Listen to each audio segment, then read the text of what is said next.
Good morning, everyone. This is Andrea Mitchell reports in Washington. Following the big breaking news from London, British Prime Minister Boris Johnson forced to resign after more than 50 cabinet ministers quit to protest a series of scandals at number 10 Downing Street, becoming a caretaker leader for the next few months until his party chooses a replacement. America's closest ally and strongest supporter of the Ukraine war thrust into turmoil. Johnson finally giving up his desperate fight to cling to power with brief remarks today.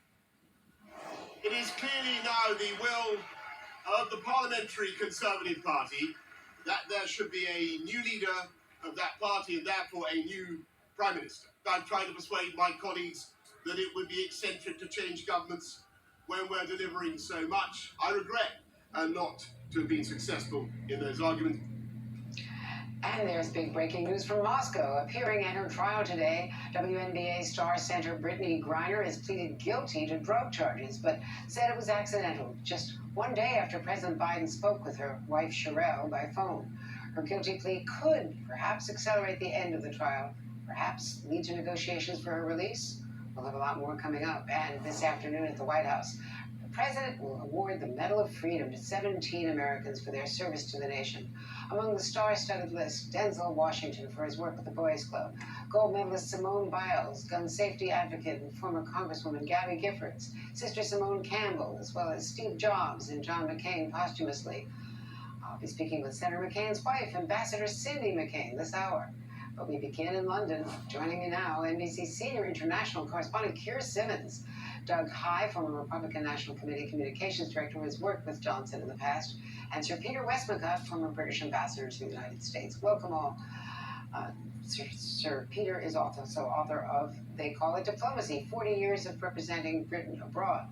And now a big welcome to all, including Keir. First of all, Boris Johnson, fiercely fighting this for weeks.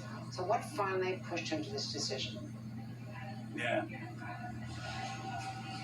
Well, I think in the end it became inevitable, Andrew. Just to give you an example, the morning news show on the radio this morning, that is an opinion leader, if you like, said 7 ministers have resigned, and then had to correct themselves. We mean 7 ministers have resigned since we've been on air. It just was an avalanche of people walking away, and Boris Johnson losing more than a quarter of his government. So we just saw this dramatic moment, Andrew, in the past few hours here in this history-making street. Boris Johnson walking out of 10 Downing Street there.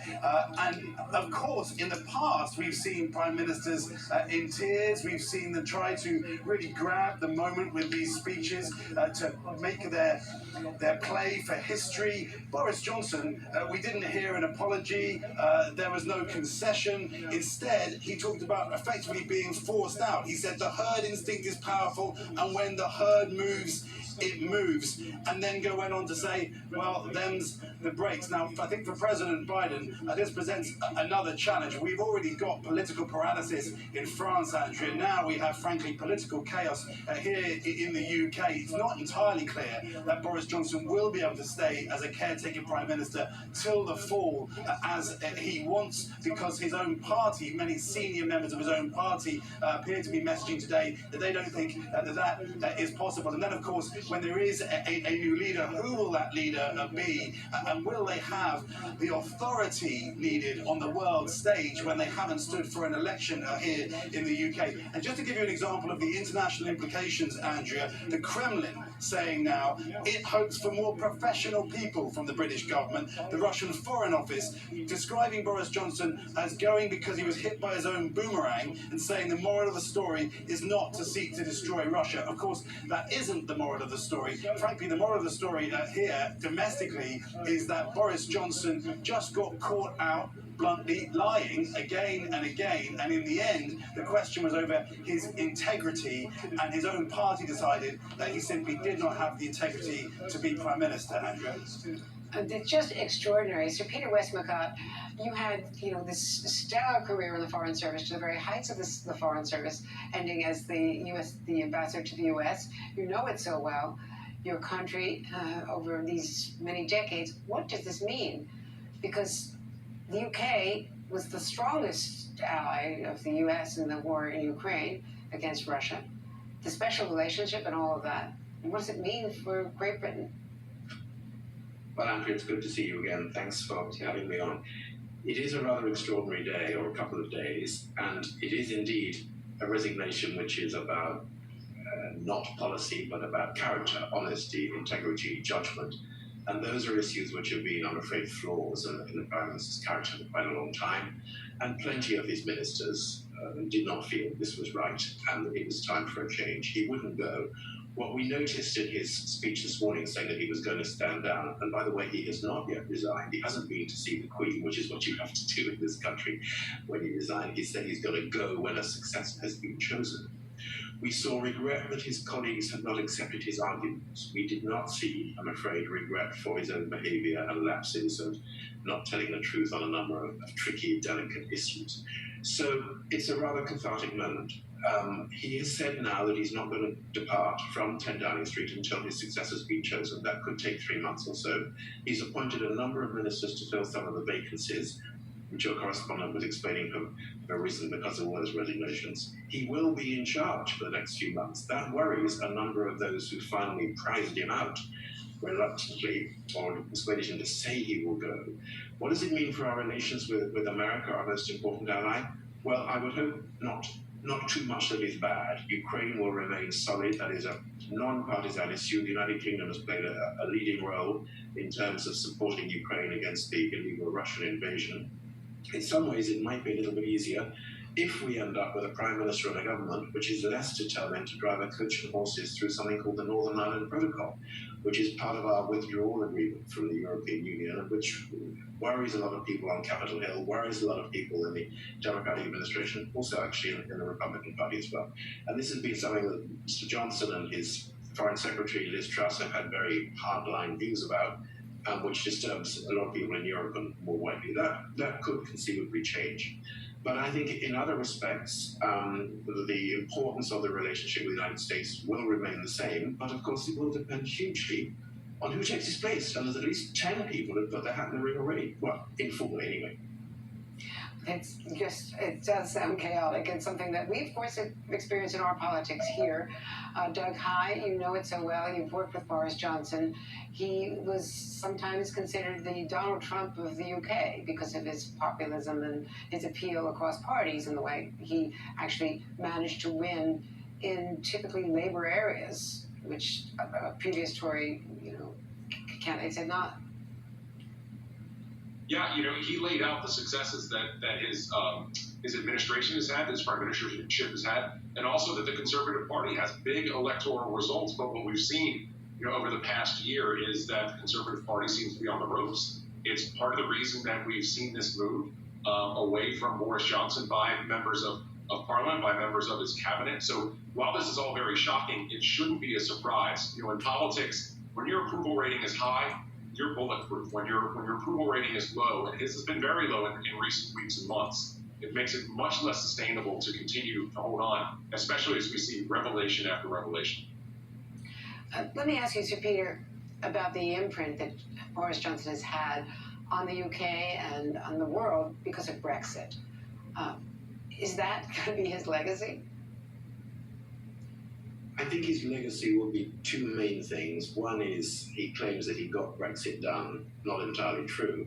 What he did do was get a package through the British Parliament, which his predecessor, Theresa May, had failed to get through, which legally, anyway, completed the process of the United Kingdom leaving the EU. It's not done because there's a lot of messy elements to it.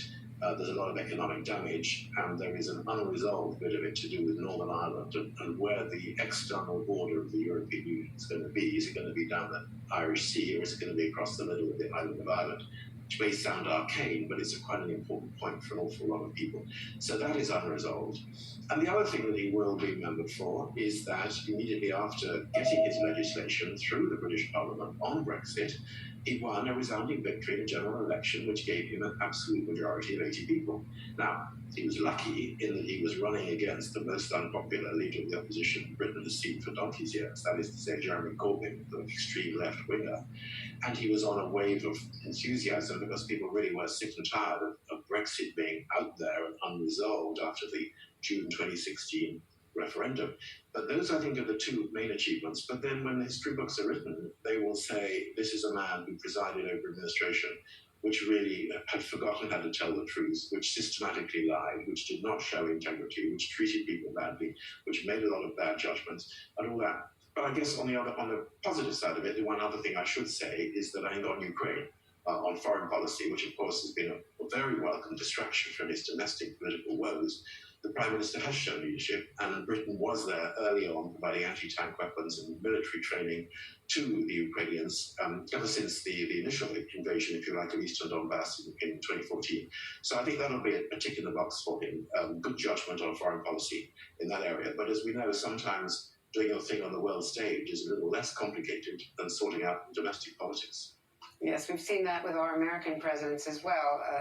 Keir Simmons, and of course, Boris Johnson was the first major foreign leader, allied foreign leader, to go to Kyiv and to walk, down the streets of Kyiv when it was considered quite risky, politically risky, and dangerously risky. Keir, your thoughts today? You're covering this enormous story, both there and here, and the implications of it.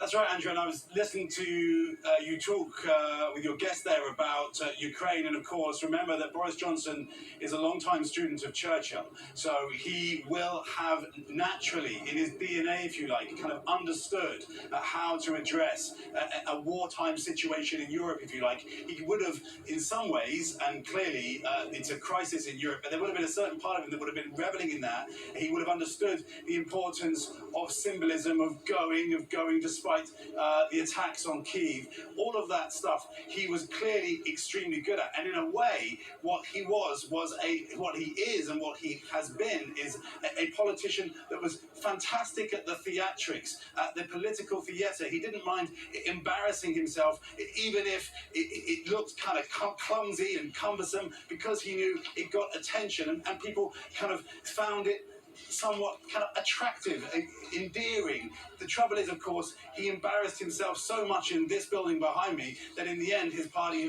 felt that he was frankly an embarrassment and that he would not be able to win the next election. That's the fundamental thing that's happened here. Politically, his party has decided Boris Johnson cannot win another election. Well, Keir Simmons, Doug High, and Sir Peter Westmacott, thanks to all of you. Extraordinary day in London, and lives